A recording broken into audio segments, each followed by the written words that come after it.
কথা বলেন আমার সাথে।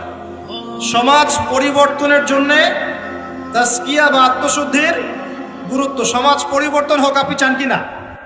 নাকি যে অবস্থায় আছে এই অবস্থায় আপনি সন্তুষ্ট? সমাজের মধ্যে সুদ আছে, আপনি সন্তুষ্ট? সমাজে মেয়েরা বেপর্দায় চলাফেরা করছে, আপনি কি সন্তুষ্ট? সমাজে বহু মানুষ আছে বেনামাজি ঘুরে বেড়ায়, আপনি কি সন্তুষ্ট? সমাজে বহু যুবক ছেলে পেলে মাদকদ্রব্য সেবন করে, আপনি কি সন্তুষ্ট? সমাজে বহু মেয়ের ইজ্জত হানি হচ্ছে, ইফটিজিং হচ্ছে, ধর্ষণ হচ্ছে, আপনি কি সন্তুষ্ট? সমাজে অনেক মানুষ দুর্নীতি করছে, আপনি কি সন্তুষ্ট? সবচেয়ে বড় কথা, সমাজে আল্লাহ এবং তার রাসূলের যে ঐশী বিধান এটা প্রতিষ্ঠিত নাই, এতে কি আপনি সন্তুষ্ট? এখন আপনি কি চান যে এই সমাজটা আলোকিত হোক, কোরআন এবং সুন্নাহর আলো সমাজে ছড়িয়ে পড়ুক, এটা কি আপনি চান? এটা আমাদের প্রথম প্রশ্ন, আমরা চাই কি না? আমরা কি চাই? আচ্ছা, তাহলে আল্লাহ রাব্বুল আলামিন কোরআন এবং সুন্নাহর মধ্যে কিছু দিক নির্দেশনা দিয়েছেন। আমি এই পুরো জিনিসটা থেকে 10টা মৌলিক পয়েন্ট আপনার সাথে শেয়ার করতে চাই। আমরা যদি সামাজিক পরিবর্তন চাই, সর্বপ্রথম প্রয়োজন হচ্ছে তাজকিয়া বা আত্মশুদ্ধি। এই তাজকিয়া মানে কি ভাই? আমার সাথে কথা বলবেন। আত্মশুদ্ধি, আত্মশুদ্ধি মানে নিজের পরিশুদ্ধি, নিজের পরিশুদ্ধি। দেখুন, রাসূলুল্লাহ সাল্লাল্লাহু আলাইহি ওয়াসাল্লাম যখন সমাজে দাওয়াতি কাজ শুরু করলেন, আল্লাহর নবী কি এমন মানুষ ছিলেন যে খালি কথা বলতেন, নিজে আমল করতেন না? এমন মানুষ ছিলেন না? নিজে যেটা বলতেন সেটা আগে করে দেখাতেন। কোনটা বলেন তো? নিজে যেটা বলতেন সেটা করে দেখাতেন। আমরা নামাজ পড়ি কয় ওয়াক্ত? 5 ওয়াক্ত। নবীজি নামাজ পড়তেন কয় ওয়াক্ত জানেন? 8 ওয়াক্ত। কয় ওয়াক্ত? এটা তো নতুন শুনলেন মনে হয়। 5 ওয়াক্ত নামাজ তো তিনি পড়তেনই, তার পাশাপাশি পড়তেন তাহাজ্জুদ। 5 আর আগে কত হলো? 6। এরপরে পড়তেন ইশরাকের নামাজ, কত হলো? 7। এরপরে পড়তেন চাষ্টের নামাজ, সালাতুদ দুহা, কত হলো?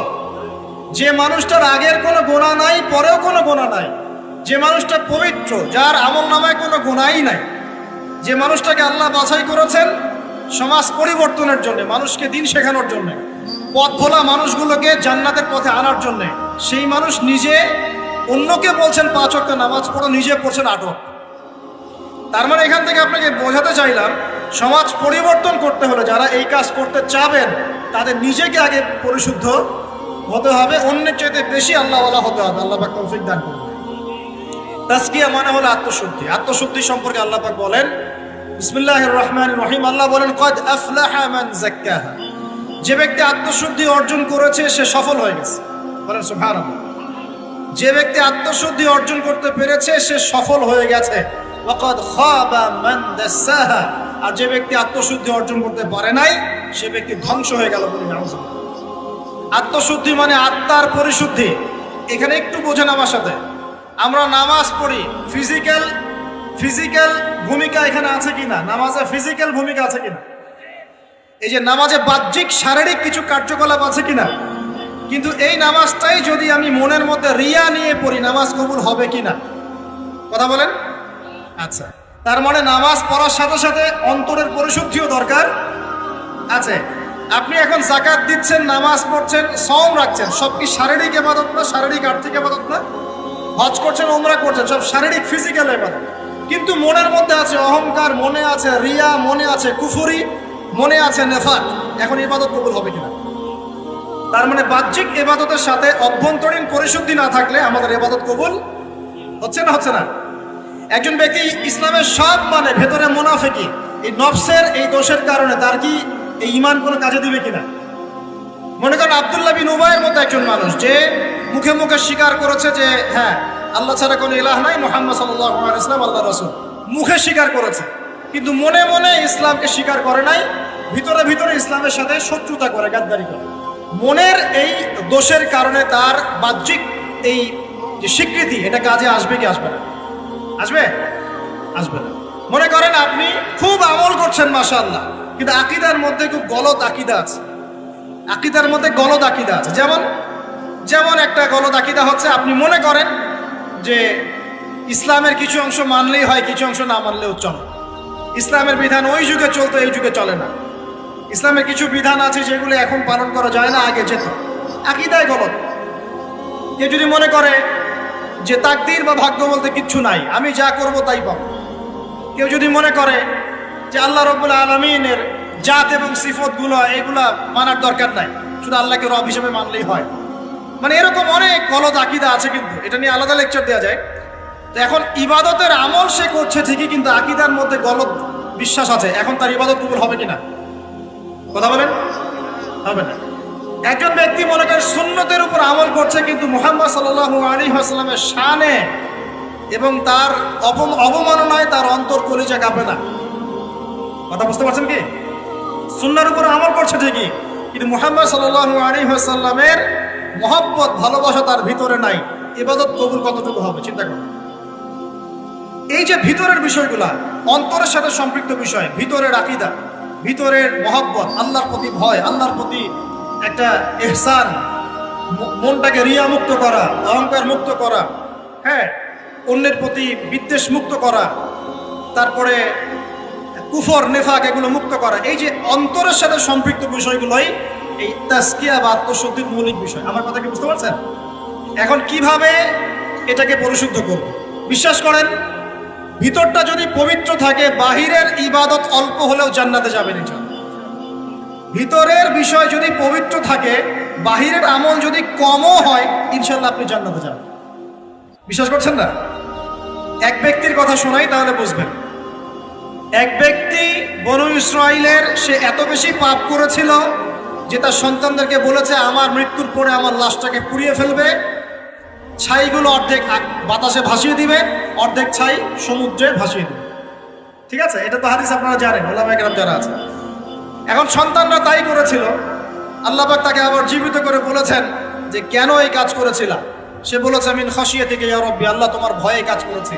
ওয়া আনতা আ'লামু মিন্নি, আপনি আমার চেয়ে ভালো জানেন যে আমি আপনার ভয়ে করেছি না অন্য কোনো কারণে করেছি।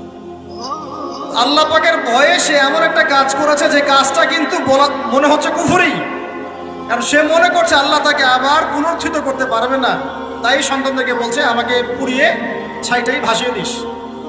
আল্লাহ পাক বলছেন কেন করেছো? সে বলছে তোমার ভয়ে, আল্লাহ তোমার ভয় করেছে। আল্লাহ পাক তাকে বললেন তুমি যদি আমার ভয়ে করে থাকো, আর হ্যাঁ তুমি আমার ভয়ে করেছিলে, আজকে আমি তোমাকে মাফ করে দিলাম। যাও। সেই ব্যক্তি বলেছিল আমার চেয়ে বড় পাপ কেউ করে নাই, আল্লাহ যদি আমাকে ধরতে পারে তাহলে খবর আছে।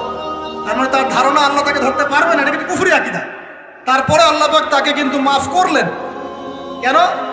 সে বলছে আল্লাহ আমি শুধু আপনার ভয়েই কাজটা করেছি, আর আপনি খুব ভালোই জানেন আমি আপনার ভয় করেছি। কিন্তু এই যে ভিতরের পরিশুদ্ধতার কারণে আল্লাহ বাইরের গুনাহটা মাফ করবে। আমার কথা বলে বুঝতে পারছেন? মানে ভিতর যদি পরিষ্কার হয়, পরিচ্ছন্ন হয় এবং আকীদা ঠিক থাকে, তাজকিয়া ঠিক থাকে, আমল অল্প হলেও ইনশাআল্লাহ জান্নাতে যাবো ইনশাআল্লাহ। খুশি হন নাই? তা একবার বলেন সুবহানাল্লাহ। এবার আসেন কিভাবে এটা অর্জন করতে পারি। এক নাম্বার, তাজকিয়া বা আত্মশুদ্ধি অর্জনের প্রথম কাজ হচ্ছে, সর্বপ্রথম কাজ সেটা হলো নিজেকে নিয়ে ফিকির করবেন, অন্যের ফিকির বাদ দিবেন। কি বললাম ভাই? নিজেকে নিয়ে ফিকির করবেন, অন্যের ফিকির আপাতত বাদ দিবেন। আজকে থেকে আগে ফিকির হবে কাকে নিয়ে? নিজেকে নিয়ে। আমি দলিল দিচ্ছি, এমনি কথা বলছি না। আল্লাহ পাক বলছে সূরা মাইদা আয়াত নাম্বার 105, সূরা মাইদা আয়াত নাম্বার 105, আল্লাহ পাক বলেন ইয়া আইয়ুহাল্লাযীনা আমানু, হে মুমিনগণ, আলাইকুম আনফুসাকুম লা ইয়াদুররু মান দাল্লা ইন ইহতাদাইতুম ইলাল্লাহি মারজিউকুম জামিআন ফায়ুনাব্বিউকুম বিমা কুনতুম তা'মালুন। আল্লাহ পাক বলেন হে মুমিনগণ, হে তোমরা যারা ঈমান এনেছো, আলাইকুম আনফুসাকুম, আগে তোমরা নিজেরা নিজেদের নফসের খবর নাও। কি বলেন আল্লাহ পাক? নিজেরা নিজেদের নফসের খবর নাও। লা ইয়াদুররু মান দাল্লা ইন ইহতাদাইতুম, কেউ যদি পথভ্রষ্ট হয়ে যায় এতে তোমার কোনো ক্ষতি নাই, আগে নিজের খবর নাও, নিজের নফসের খবর। তাহলে প্রথম কাজ কি ভাই? আমার সাথে বলেন। এবার নিজের নফসের একটু খবর নেই ভাই, আমার সাথে বলেন দেখি কার কার বয়স এখানে 20 বছর ক্রস করেছে? হাত তোলেন, হাত নামান। এবার কার কার বয়স 30 বছর ক্রস করেছে? কার কার বয়স 40-50 ক্রস করেছে? আচ্ছা এবার হাত নামান। এবার আজকে বাসায় গিয়ে ঠান্ডা মাথায় আমার এই কথাটা শুনবেন। জানতাম ভাই ঢাকা থেকে 6 ঘন্টা জার্নি করে আসছিল, আইসা আমার এই কথাটা বইলা গেছে। কি বলছে? এই যে 30 বছর 20 বছর 40 50 বছর আপনার জীবন থেকে চলে গেছে, একটু চোখ বন্ধ করে আজকে বাসায় গিয়ে আপনি চিন্তা করবেন নিজের নফসের খবর কিভাবে নেবেন, সেটা বলছে। চিন্তা করবেন যে এই 40 বছরে 30 বছরে আপনি 30 দিন জামাতের সাথে নামাজ পড়েছেন কিনা। মন খারাপ করলেন? আত্মশুদ্ধি এবং আত্মসমালোচনা এভাবেই করতে হয়। চিন্তা করবেন 30টা রোজা যে আমার জীবনে চলে গেল, আমি সব বছর প্রত্যেকটা রোজা রেখেছিলাম কি না। চিন্তা করবেন এই 30 বছরে আপনি বেশি না ভাই 30টা সূরা পড়েছেন কিনা, 30 দিন কোরআন নিয়ে বসেছেন কিনা, 30টা আয়াত আপনি মুখস্থ করেছেন কিনা। 30টা আয়াত, মাত্র 30টা আয়াত, যেমন আলহামদুলিল্লাহি রাব্বিল আলামিন আর রহমানির রহিম মালিকি ইয়াউমিদ্দিন, এভাবে 30টা আয়াত আপনি মুখস্থ করেছেন কিনা, মাত্র 30টা। চিন্তা করবেন ঠান্ডা মাথায় 30টা হাদিস নবীজির পড়েছিলেন কিনা, সারা 30 দিন দান সৎকা করেছেন কিনা, মানুষকে সৎ কাজে আদেশ করেছেন কিনা, একটু আল্লাহর রাস্তায় সময় দিয়েছিলেন কিনা, মানুষকে অসৎ কাজে বাধা দিয়েছিলেন কিনা, দিন প্রচারের জন্য কিছু একটা করেছিলেন কিনা, একটা বই লিখেছিলেন কিনা, একটা লেকচার দিয়েছিলেন কিনা, মিম্বরে দাঁড়িয়ে একটা খুতবা দিয়েছিলেন কিনা, একটা হালাকায় বসে মানুষকে কিছু ভালো নসিহত করেছিলেন কিনা, মিসকিনকে খাইয়েছিলেন কিনা, এতিমখানায় 30টা টাকা দান করেছিলেন কিনা, মসজিদ মাদ্রাসায় দিনের খেদমতের জন্য কিছু করেছিলেন কিনা। এই ফিকিরটা ভাই করা যাবে কি বাসায় গিয়ে? আমি জানি হয়তোবা আল্লাহ না করুক, কিন্তু হয়তোবা বেশিরভাগ মানুষের উত্তর আসবে কি হ্যাঁ না না। এখন আমাকে বলেন সমাজ পরিবর্তন হবে কিভাবে বলেন? এই মানুষগুলোকে দিয়ে, এই অবস্থার এই মানুষগুলোকে দিয়ে? আপনার তাই মনে হয়? দেখেন ভাই, একটা কথা আমি আপনাকে বলে যাই যে আমরা জীবন পেয়েছি একটা, কয়টা ভাই? এরপর কোনো চান্স আসবে না। কথা সত্য না? এবং আমরা থাকতে চাই জান্নাতে। কোথায়? আমরা কোথায় যেতে চাই ভাই? এবার একটু আমার সাথে বলেন দেখি, সত্যি কি আপনার মনে হয়, সত্যি কি আমার আপনার মনে হয় যেভাবে জীবন যাপন করছি আমরা, এতে আমরা জান্নাতে যাব? অনেস্টলি কি আপনি বুকে হাত দিয়ে বলেন তো, আপনার কি সত্যি মনে হয় এই জীবন যাপনের মধ্য দিয়ে আমরা সত্যি জান্নাতে যেতে পারবো? ছেলেপেলে কিশোর গ্যাংয়ে যোগ দিচ্ছে, ছেলেপেলে টিকটক প্রজন্ম হয়ে গেছে, ছেলেপেলে মেয়েদের পিছনে আড্ডাবাজি করে টাঙ্কি মেরে বেড়ায়, ছেলেপেলে মেয়েদের সাথে ওপেন জেনা করছে, মেয়েরাও জেনা করছে। কিছু কিছু বদ মেয়ের স্বভাব এমন, সে চাচ্ছে যেন তার সাথে জেনা করা হোক। চুল খুলে নগ্ন হয়ে রাস্তাঘাটে ঘুরে বেড়াচ্ছে। বাড়ির মেয়েরা পর্দা করছে না, মা পর্দা করছে না, বোন পর্দা করছে না, স্ত্রী পর্দা করছে না। দিব্যি বাসায় সুদের টাকা ঢুকছে, হারামের টাকা ঢুকছে, দুর্নীতির টাকা ঢুকছে, ঘুষের টাকা ঢুকছে। সত্যি মনে হয় যে এইভাবে আমল করে আমরা জান্নাতে যেতে পারবো? অথচ আল্লাহ সৃষ্টি করেছেন আমাদেরকে তার ইবাদত করার জন্যে। এই দুনিয়ার জীবনের সংক্ষিপ্ত হায়াত দিয়েছেন, মৌতের পর হয় জান্নাত, তাহলে জান্নাত, আর কোনো বিকল্প অপশন নেই।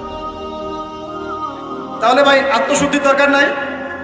তাহলে আজকে বাসায় গিয়ে এই ফিকিরটা করা যাবে? আমিও করবো ইনশাল্লাহ, আপনিও করেন, আমি নিজেও করবো ইনশাল্লাহ, আপনিও করবেন যে এই 30-40 বছর আমরা করলামটা কি। পারা যাবে ইনশাল্লাহ ভাই? এই চিন্তা যদি আপনার রাতের ঘুমটা আজকে হারাম করে ফেলায়, কালকে থেকে ইনশাল্লাহ এই ছেলেগুলোকে দিয়ে সমাজ সংস্কার হবে, ইসলাম প্রতিষ্ঠা হবে ইনশাল্লাহ। কি যুবক ভাইরা, হবে না ইনশাল্লাহ? আল্লাহ পাক কবুল করুন, বলি আমিন। 1 নাম্বার, নিজের চরকায় তেল দেওয়া। অন্যের কথা পরে, কে কি করে, নামাজ পড়ে কিনা, কে কি বলে লেকচারে, কার কি সমালোচনা করে, সব বাদ। আগে নিজের চিন্তা করবো। আলাইকুম আনফুসাকুম, নিজের নফসের খবর নাও, বাস। এখন দেখলাম নিজের নফসের খবর ভালো না, তাহলে কি করণীয়? করণীয় হচ্ছে এই ফজরের ওয়াক্ত থেকে শুরু হবে। কালকের অপেক্ষা করব না, ফজরের ওয়াক্ত থেকে শুরু হবে। আমরা উঠবো তাহাজ্জুদে ইনশাআল্লাহ, রাজি আছি? সুন্দর মতো ওযু করবো ইনশাআল্লাহ, ওযু করে কমপক্ষে 2 রাকাত নামাজ পড়বো ইনশাআল্লাহ। পরে আল্লাহর কাছে চোখের পানি ছেড়ে দিব, দিয়ে বলবো আল্লাহ সারা জীবন যা করেছে আল্লাহ তুমি মাফ করো। কি আমিন বলেন? আরে আজিব এলাকায় আসলাম রে ভাই, আপনাদের কোনো জাজবা নাই নাকি, চেতনা নাই নাকি? আমিন বলেন, আল্লাহ মাফ করে দেখ। এখন তো দোয়া কবুলের সময়, এখন যে দোয়া করবেন কবুল হবে ইনশাআল্লাহ, বিশ্বাস করছেন না? আমরা দোয়া করি অবিবাহিত যুবকদের আল্লাহ বিয়ের ব্যবস্থা করে দাও। শাবাশ। আমরা দোয়া করি যে বেকার যুবক যারা তাদেরকে আল্লাহ রিজিকের ব্যবস্থা করে দাও। আল্লাহ যেসব মেয়ে দিনী বোনদের বিয়ে শাদী হচ্ছে না তাদেরও বিয়ের ব্যবস্থা করে দাও। আল্লাহ পাক যুবক ভাইদেরকে দ্বীনের জ্ঞান অর্জনের তৌফিক দান করুন। সামনে হজের মৌসুম আসতেছে, অনেকে হজে যাবে ইনশাআল্লাহ, আমাদেরকেও যাওয়ার তৌফিক আল্লাহ দান করুন। আল্লাহ রাব্বুল আলামিন আমাদের যুবক ভাইদেরকে আগামী দিনে বাংলার জমিনে দ্বীন কায়েমের জন্য কবুল করে দেন, আমিন। উলামায়ে কেরামের মধ্যে আল্লাহ মহব্বত বাড়ায় দেন, দলে দলে বিভক্তিগুলো বন্ধ করেন। দলে দলে বিভক্তি শুনলে আবার গা জ্বলা শুরু করে। এই জন্য অনেকে আমাকে একটু রাগ করেন আমার সাথে, এসে আমার সাথে দলীয় পরিচয় দিবেন না, আমি অমুক দল করি, আমি তমুক দল করি। দলে দলে তা বিভক্ত করে উম্মাটাকে বিভক্ত করে রেখে দিয়েছে নাকি, হাজার হাজার ফেরকায় বিভক্ত করে রেখে দিয়েছে।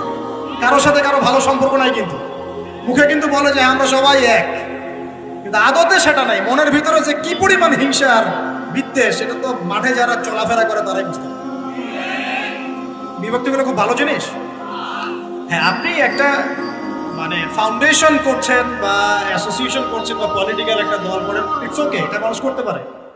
তাই বলে অন্যদের সাথে কি হিংসা বিদ্বেষ পোষণ করে বিভক্তি বাড়াতে হবে? সবার সাথে একটা হৃদ্যতাপূর্ণ সম্পর্ক রাখা যায় না? হ্যাঁ, আমিও মাশাআল্লাহ দিনের কাজ করছি, ওই ভাইও করছে মাশাআল্লাহ, আলহামদুলিল্লাহ। তার দ্বারা কিছু খেদমত হচ্ছে, আমার দ্বারা হচ্ছে, তার দ্বারা হচ্ছে। ইনশাআল্লাহ একদিন যখন আল্লাহ পাকের পক্ষ থেকে মনোনীত কোনো নেতা আসবে, তখন সবাইকে ঐক্যবদ্ধ করবেন। আল্লাহ পাক সেই নেতৃত্ব নিয়ে আসুন বলি আমিন। দোয়া করা যায় না? আল্লাহ পাক নিয়ে আসবেন ইনশাআল্লাহ। আর যদি দেখি যে আসছেই না, তাহলে নেতা হইতে হবে। যখন মাঠে নেতা নাই, তখন নেতা হতে হবে। নেতা হওয়ার আপনারা যোগ্যতা অর্জন করেন, পড়াশোনা করেন।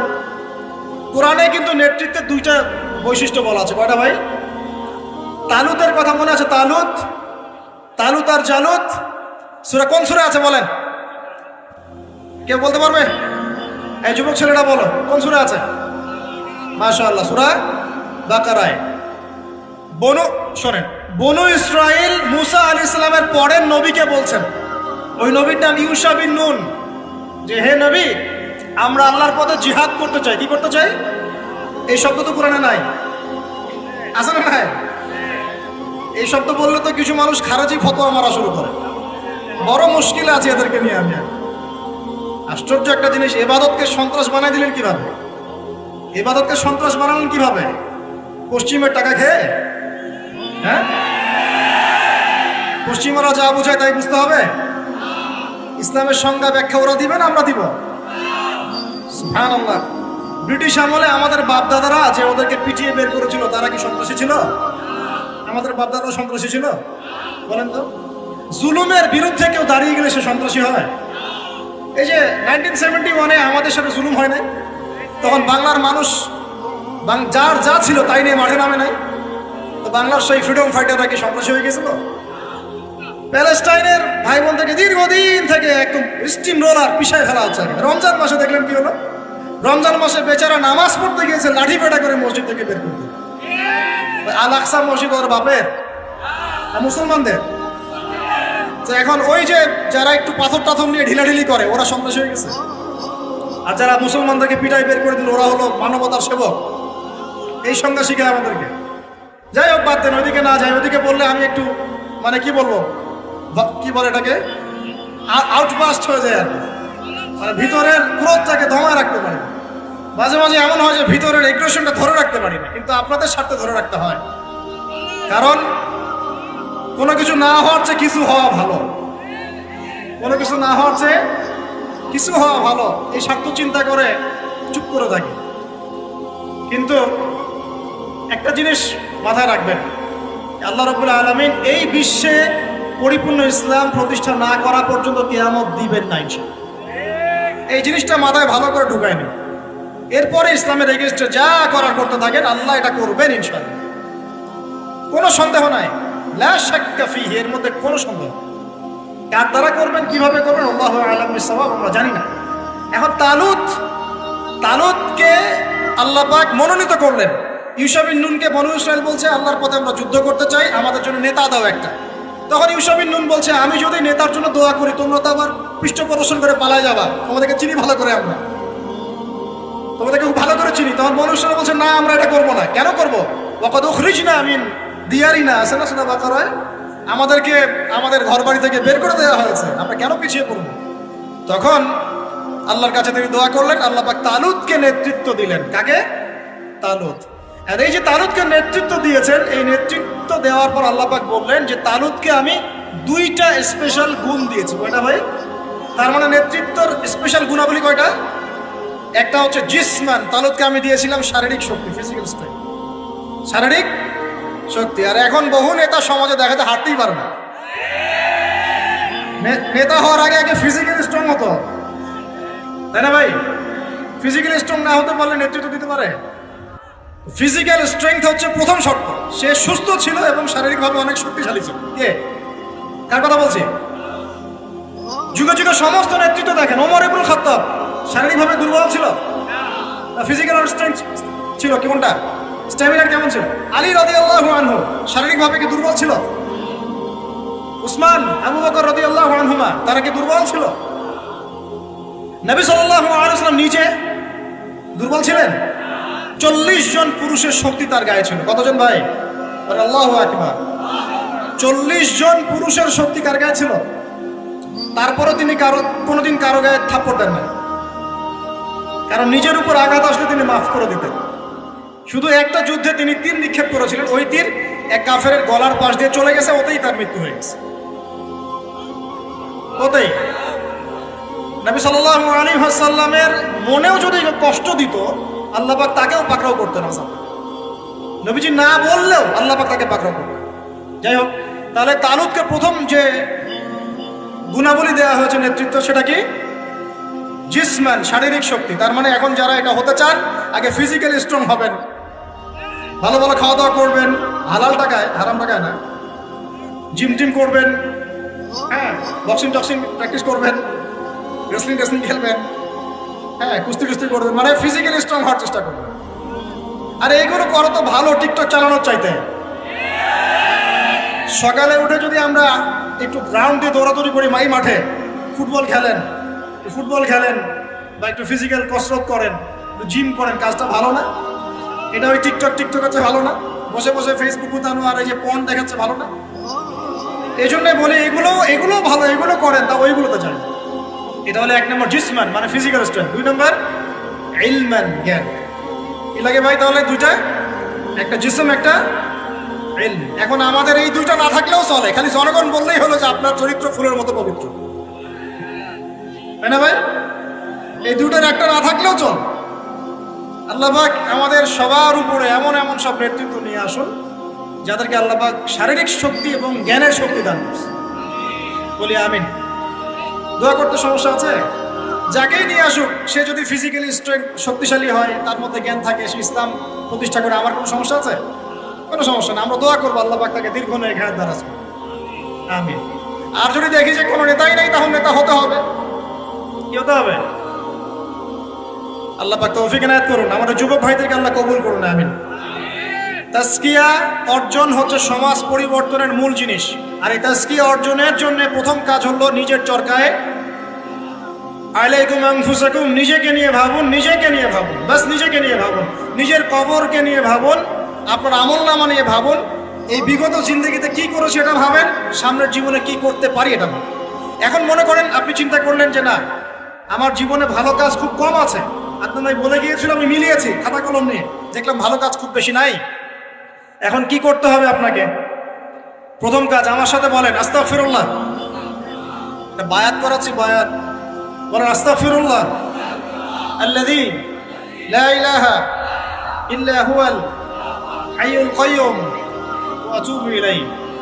আল্লাহ, আমরা বিগত জীবনে যে পাপগুলোই করেছি, আল্লাহ আমাদেরকে মাফ করুন, এবং আগামী পুরো জীবনে আমাদেরকে কোরআন সুন্নাহ মেনে চলার তৌফিক দান করা যাবে ইনশাআল্লাহ। এখন থেকে আর 5 ওয়াক্ত নামাজ ছাড়বো না ইনশাআল্লাহ। রাজি আছি? সম্ভব হলে জামাতে পড়বো, যদি জামাত কোনো কারণে পড়া পসিবল না হয়, অন্তত পক্ষে বাসায় পড়বো ইনশাআল্লাহ। প্রতিদিন 5 টাকা 10 টাকা হলেও দান খয়রাত করবো ইনশাআল্লাহ। প্রতিদিন একজনকে হলেও দাওয়াত দিব ইনশাআল্লাহ।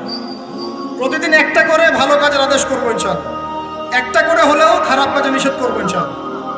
প্রতিদিন একটা পৃষ্ঠা করে হলেও কোরআন পড়বো ইনশাআল্লাহ, এক পৃষ্ঠা হলেও হাদিস পড়বো ইনশাআল্লাহ, এক পৃষ্ঠা হলেও ইসলামিক কোনো বই পড়বো ইনশাআল্লাহ। আর গার্লফ্রেন্ডের নাম্বার মোবাইল থেকে ডিলিট করে দেবো ইনশাআল্লাহ। ঠিক আছে ভাই? যত রকম আজে বাজে কাজ, আড্ডা মারা, এই পর্ন দেখা, হ্যাঁ, আপনার মাদকদ্রব্যের আসর, খারাপ ফ্রেন্ড সার্কেল, গুন্ডামি, মাস্তানি, সব থেকে তওবা করলাম, আল্লাহ কবুল করুন, আমিন। আগে নাম্বার ডিলিট করেন, এটা প্রথম কাজ। এই ফিতনা থাকলে সমস্যা। এটা কেমন ফিতনা আপনাকে বলাই, আমি বুঝাই, শুনেন শুনেন। এটা এমন ফিতনা যে অবৈধ অবস্থাতেও ফিতনা সৃষ্টি করতে পারে, বৈধ অবস্থাতেও করতে পারে। অতএব খুব সাবধান। নবী সাল্লাল্লাহু আলাইহি ওয়াসাল্লামের এই হাদিসটা মাথায় রাখেন। নবীজি বলেছেন, আমি, শোনেন ভাই, আমি পুরুষদের জন্য নারীদের চাইতে ভয়ঙ্কর কোনো ফিতনা রেখে যাচ্ছি না। ব্যাস, এখন কি করবেন? কলেজের সামনে দাঁড়া থাকবেন? আমি পুরুষদের জন্য নারীদের চাইতে ভয়ঙ্কর কোনো ফিতনা রেখে গেলাম না। কে বলেছেন? কে বলেছেন?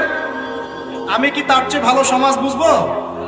অতএব আমার পরামর্শ ভাই, ভালো কাজে ব্যস্ত থাকেন, নিজের আমলনামা গোছান, পাপ ছেড়ে দেন, ভালো কাজে এবং দিনই কাজে মেহনতের সাথে থাকেন। সামর্থ্য হয়ে গেলে বিয়ে শাদী করে নেন, সামর্থ্য হয়ে গেলে বিয়ে শাদী করে নেন। একটা করবেন, একটা ভাই। অনেক আলেম এখন অনেক কথাই বলছে, ঠিক আছে, আমি পরামর্শ দিচ্ছি, একটাই কইরেন, একটাই। এখানে একটা আবেগী কথা বলি, আবেগী কথাটা শোনেন। যদি প্রথমত আপনি রিজিকের সোর্স তালাশ করবেন, এরপর আল্লাহর কাছে সেজদায় কান্নাকাটি করবেন, আল্লাহকে বলবেন, আল্লাহ আমার জন্য উপযুক্ত, যে আমার জীবনে আসলে দুনিয়া আখেরাত দুটোই সুন্দর হয়ে যাবে। আল্লাহ এমন কোন মেয়ে বা স্ত্রী আল্লাহ তুমি আমার জীবনে এনে দাও, এই দোয়া আল্লাহর কাছে করো। এরপর যখন পাত্রী যদি পছন্দ হয়ে যায়, যে না সব দিক থেকে মাশাআল্লাহ তাকে পারফেক্ট মনে হচ্ছে, আপনি যদি মন থেকে তাকে ভালোবাসা শুরু করেন, ডানেও দেখবেন না আর বামেও দেখবেন না, ব্যাস তাকে নিয়ে জীবন কাটিয়ে দেবেন। পারা যাবে ইনশাআল্লাহ। এখনকার সমাজে এটা একটা সমস্যা, কেউ কাউকে নিয়ে সন্তুষ্ট থাকতে পারছে না। স্বামী স্ত্রীকে নিয়ে না, স্ত্রী স্বামীকে নিয়ে। এই সমস্যাটা দূর হবে এভাবে। আর মনে রাখবেন, এটা সাহাবীদের যুগ নয়, এটা কাদের যুগ নয়। আপনিও সাহাবী নন, আপনার স্ত্রীও কিন্তু মহিলা সাহাবী নন। আপনিও সাহাবী নন, আপনিও তাবেঈ নন, আপনিও আইম্মায়ে কেরামের যুগের মানুষ নন, আর আপনার স্ত্রীও তাদের মতো নন।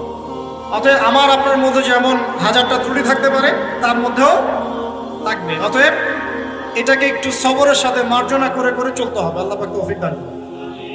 তবে এক পর্যায়ে যদি এমন দেখা যায় যে এই ফিতনার কারণে আপনি দিন থেকে বিচ্যুত হয়ে যাচ্ছেন, তখন আপনি দিনকে বেছে নেবেন, ফিতনাকে বেছে নেবেন। কথা বুঝতে পারছেন ভাই? আল্লাহ তৌফিক দান করুন।